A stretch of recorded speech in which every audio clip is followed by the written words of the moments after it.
নমস্কাৰ মৰমৰ ছাত্ৰ ছাত্ৰী আৰু মোৰ বন্ধু বান্ধৱীসকল, মোৰ ইউটিউব চেনেলটোত আপোনালোকৰ স্বাগতম জনাইছোঁ।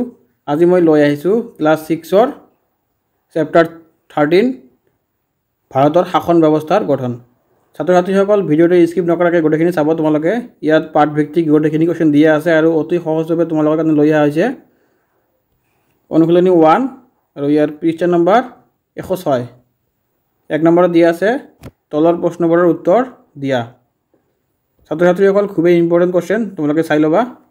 ক নম্বৰত দি আছে ঘৰ বা বিদ্যালয়ত একো নীতি নিয়ম নাথাকিলে কি হ'ব? আমাৰ ঘৰ বা বিদ্যালয়ত যদি কোনো নীতি নিয়ম নাথাকে তেনেহ'লে আমাৰ বিদ্যালয় বা ঘৰৰ পৰিস্থিতি কেনেকুৱা হ'ব তাৰ বিষয়ে ক'বলৈ কৈছে। উত্তৰত দি আছে যদি ঘৰ বা বিদ্যালয়ত কোনো নীতি নিয়ম নাথাকে তেন্তে শৃংখলা ভংগ হ'ব পাৰে। সকলোৰে আচৰণ নিয়ন্ত্ৰণৰ অভাৱত বিশৃংখলা আৰু অশান্তিৰ সৃষ্টি হ'ব পাৰে। তাৰপিছত সেইবাবে সুস্থ পৰিৱেশ আৰু উন্নয়নৰ বাবে নীতি নিয়ম প্ৰয়োজনীয়। তাৰপিছত আমাৰ খ নম্বৰত দি আছে শাসন ব্যৱস্থা কি? শাসন ব্যৱস্থা কি ইয়াকে আমাক লিখিবলৈ লাগে। উত্তৰত দি আছে শাসন ব্যৱস্থা হৈছে এক সামাজিক সাংস্কৃতিক বা ৰাজনৈতিক নিয়মৰ সমষ্টি যাৰ জৰিয়তে কোনো চৰকাৰ বা প্ৰতিষ্ঠানে নিজৰ কাৰ্যকলাপ আৰু সমাজৰ সৈতে সম্পৰ্ক নিয়ন্ত্ৰণ কৰে। ই বিভিন্ন ধৰণৰ হ'ব পাৰে, যেনে গণতন্ত্ৰ, একচ্ছত্ৰবাদ বা কৰ্তৃত্ববাদ। তাৰপিছত আমাৰ গ নম্বৰত দি আছে চৰকাৰ কি? উত্তৰ চৰকাৰ হৈছে কোনো ৰাষ্ট্ৰ বা অঞ্চলৰ শাসনকাৰী সংস্থা যিয়ে আইন প্ৰণয়ন, কাৰ্যম্ভ আৰু ন্যায় প্ৰদানৰ দ্বাৰা সমাজৰ শৃংখলা আৰু উন্নয়ন নিশ্চিত কৰে। প্ৰত্যক্ষ গণতন্ত্ৰ। তাৰপিছত অধিক সদস্য কাম কৰে। কেতিয়াবা ই পুৰণি চব লোকসভা বা নিম্ন সদনৰ সদস্য। তাৰপিছত আমাৰ 2 নম্বৰত দি আছে তুমি বাস কৰা অঞ্চলটোত কি স্থানীয় প্ৰশাসন আছে তাৰ আৰু তোমালোকে কি কি কাম কৰে? ইয়াৰ উত্তৰত হ'ব হয়, মোৰ বাসস্থানত গুৱাহাটী অসমত স্থানীয় প্ৰশাসন আছে। গুৱাহাটীত পৌৰ নিগম GMC আৰু কামৰূপ মহানগৰ জিলাৰ উপায়ুক্ত কাৰ্যালয়ে স্থানীয় পৰ্যায়ত বিভিন্ন কাৰ্য সম্পাদন কৰে। তেওঁলোকৰ কাম কাজৰ ভিতৰত আছে পৌৰ সেৱা প্ৰদান, পানী বৰ্জা ব্যৱস্থাপনা, ৰাস্তাৰ ৰক্ষণাবেক্ষণ। তাৰপিছত স্থায়ী উন্নয়নমূলক কাম কাজ, স্বাস্থ্য আৰু শিক্ষা ক্ষেত্ৰত সহায়তা আৰু স্থানীয় পৰ্যায়ত আইন শৃংখলা ৰক্ষা। তাৰপিছত আমাৰ অনুশীলনী 2 পৃষ্ঠা নম্বৰ 108। 1 নম্বৰত দি আছে তলৰ প্ৰশ্নবোৰৰ উত্তৰ দিয়া। ক নম্বৰত দি আছে এখন চৰকাৰৰ প্ৰধান অংগকেইটা কি কি? চৰকাৰ এখন চলাবৰ কাৰণে তাৰ কিছুমান অংগ আছে। এই অংগকেইটা কি কি আমাক ক'বলৈ কৈছে। এখন চৰকাৰৰ 3টা মুখ্য অংগ আছে।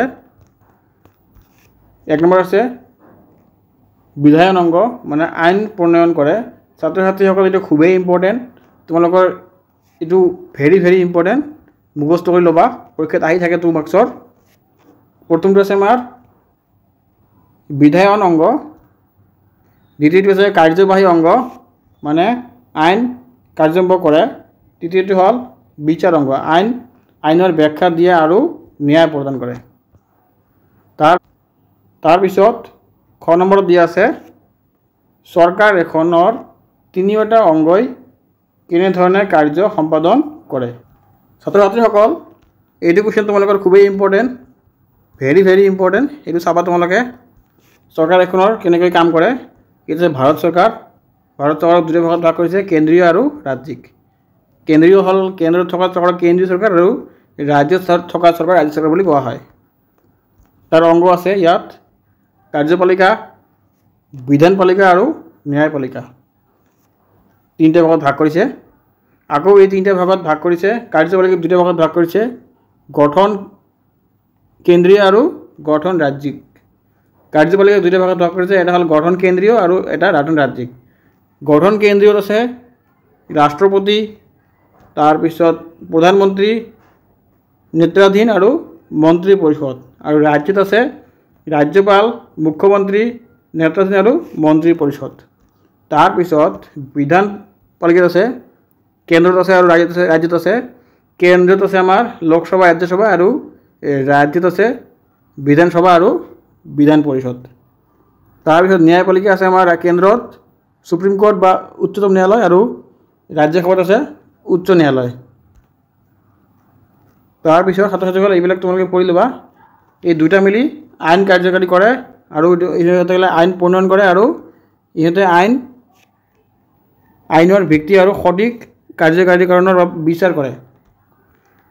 তাৰপিছত আমাৰ 1 নম্বৰত দি আছে বিধায়ন অংগ, মানে বিধানসভা, সংসদ বা বিধানসভাৰ জৰিয়তে আইন প্ৰণয়ন কৰে। তাৰপিছত আমাৰ কাৰ্যবাহী অংগ, কাৰ্যপালিকা বা মন্ত্ৰীসভা, আৰু চৰকাৰী কৰ্মচাৰী আইন কাৰ্যান্বয়ন কৰে। তাৰপিছত আমাৰ 3 নম্বৰ আছে বিচাৰ অংগ, ন্যায়পালিকা আদালতে আইন অনুসৰি ন্যায় প্ৰদান কৰে আৰু সংবিধানৰ ব্যাখ্যা দিয়ে। তাৰপিছত গ নম্বৰ দি আছে কেন্দ্ৰীয় আৰু ৰাজ্যিক স্তৰত চৰকাৰ এখনৰ 3টা অংগ গঠন কেনেদৰে হয়। কেন্দ্ৰীয় আৰু ৰাজ্যিকত চৰকাৰ এখনৰ অংগবিলাক কেনেদৰে গঠন হয় তাৰ বিষয়ে ক'বলৈ কৈছে। ইয়াৰ উত্তৰ হ'ব কেন্দ্ৰীয় স্তৰত বিধায়ন অংগ মানে বিধানসভা, আৰু ৰাজ্যিক স্তৰত ছাত্ৰ-ছাত্ৰীসকল আগতে দি আছে, এইবিলাক তোমালোকে পঢ়ি লোৱা ভালকৈ, আগৰবিলাক পঢ়িলে ইয়াতে পঢ়িব নালাগে। কাৰ্যবাহী অংগ কাৰ্যপালিকা, ৰাষ্ট্ৰপতি, প্ৰধানমন্ত্ৰী আৰু মন্ত্ৰীসভা। বিচাৰ অংগ মানে ন্যায়পালিকা, সৰ্বোচ্চ ন্যায়ালয় মানে সুপ্ৰিম কোৰ্ট, আৰু ৰাজ্যিক স্তৰত হাইকোৰ্ট। তাৰপিছত আমাৰ দিয়া আছে ঘ নম্বৰত ক্ষমতাৰ পৃথকীকৰণ বুলিলে কি বুজা। ক্ষমতাৰ পৃথকীকৰণ উত্তৰ দি আছে ক্ষমতাৰ পৃথকীকৰণ বুলিলে চৰকাৰৰ 3টা অংগ বিধায়ন, কাৰ্যবাহী আৰু বিচাৰ পৃথক পৃথকভাৱে কৰ্ম সম্পাদন কৰা বুজায়, যাতে একো অংগ অধিক ক্ষমতা লাভ নকৰে আৰু একে অন্যক নিয়ন্ত্ৰণ আৰু ক্ষমতা বজাই ৰাখে। তাৰপিছত নম্বৰ দি আছে ক্ষমতাৰ নিয়ন্ত্ৰণ আৰু ভাৰসাম্য মানে কি। উত্তৰত দি আছে ক্ষমতাৰ নিয়ন্ত্ৰণ আৰু ভাৰসাম্য বুলিলে চৰকাৰৰ 3টা অংগ এনে অন্যক পৰ্যবেক্ষণ আৰু নিয়ন্ত্ৰণ কৰি ক্ষমতা বজাই ৰখা বুজায়, যাতে কোনো অংগে অধিক ক্ষমতা লাভ নকৰে। তাৰপিছত আমাৰ অনুশীলনী 3 110 পৃষ্ঠা নম্বৰ 110 1 নম্বৰত দিয়া আছে তলৰ প্ৰশ্নৰ উত্তৰ দিয়া। ক নম্বৰ হ'ল গণতন্ত্ৰৰ শব্দ কোন ভাষাৰ পৰা আহিছে। ইয়াৰ উত্তৰটো হ'ব গণতন্ত্ৰ শব্দ গ্ৰীক ভাষা ডেমছ মানে জনসাধাৰণ আৰু কৰ্টছ মানে শাসন শব্দৰ পৰা আহিছে। তাৰপিছত ক নম্বৰ দি আছে গণতন্ত্ৰৰ শব্দগত অৰ্থ কি। উত্তৰ গণতন্ত্ৰ শব্দগত অৰ্থ হৈছে জনসাধাৰণৰ দ্বাৰা শাসন। এইটো খুবেই ইম্পৰ্টেণ্ট, তোমালোকৰ 1 মাৰ্কৰ আহে, এইবিলাক চাই ল'বা ছাত্ৰ-ছাত্ৰীসকল। তাৰপিছত গ নম্বৰত দি আছে ভাৰতৰ বাহিৰেও গণতান্ত্ৰিক শাসন ব্যৱস্থা থকা 2খন দেশৰ নাম আৰু ৰাজধানী। এইটো খুবেই ইম্পৰ্টেণ্ট, তোমালোকৰ 2 মাৰ্কছত আহিব পাৰে, চাই ল'বা। প্ৰথমটো আছে কানাডা, ৰাজধানী হ'ল অটাৱা, আৰু অষ্ট্ৰেলিয়াৰ ৰাজধানী হ'ল কেনবেৰা। ছাত্ৰ-ছাত্ৰীসকল যদি তোমাক ভিডিঅ'টো ভাল লাগিছে চেনেলটো ছাবস্ক্ৰাইব কৰি ৰাখিব, আৰু এনেকুৱা ধৰণৰ ভিডিঅ' আগন্তক পাই যাব, আৰু পাৰিলে শ্বেয়াৰ কৰি দিব তোমাৰ বন্ধু বান্ধৱীসকলক, আৰু লাইক কৰি দিব। তাৰপিছত ঘ নম্বৰ দি আছে প্ৰতিনিধিত্বমূলক গণতন্ত্ৰ কি। উত্তৰ দি আছে প্ৰতিনিধিত্বমূলক গণতন্ত্ৰ নাগৰিকে নিজৰ প্ৰতিনিধি নিৰ্বাচন কৰে, যিয়ে তেওঁলোকৰ হৈ আইন প্ৰণয়ন আৰু চৰকাৰ কাৰ্য সম্পাদন কৰে। তাৰপিছত নম্বৰ প্ৰত্যক্ষ গণতন্ত্ৰ আৰু পৰোক্ষ গণতন্ত্ৰ কি।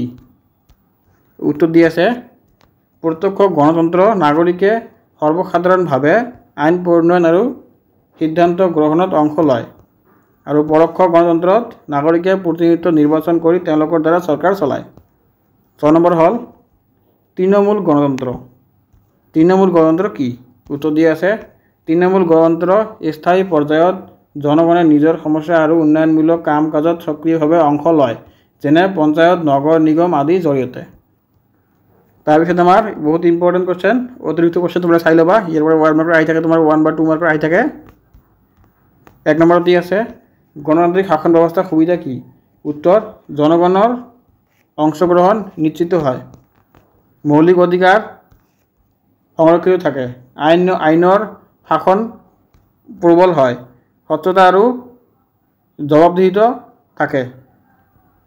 তাৰপিছত 2 নম্বৰ আছে গণতান্ত্ৰিক শাসন ব্যৱস্থাৰ সীমাবদ্ধতা কি?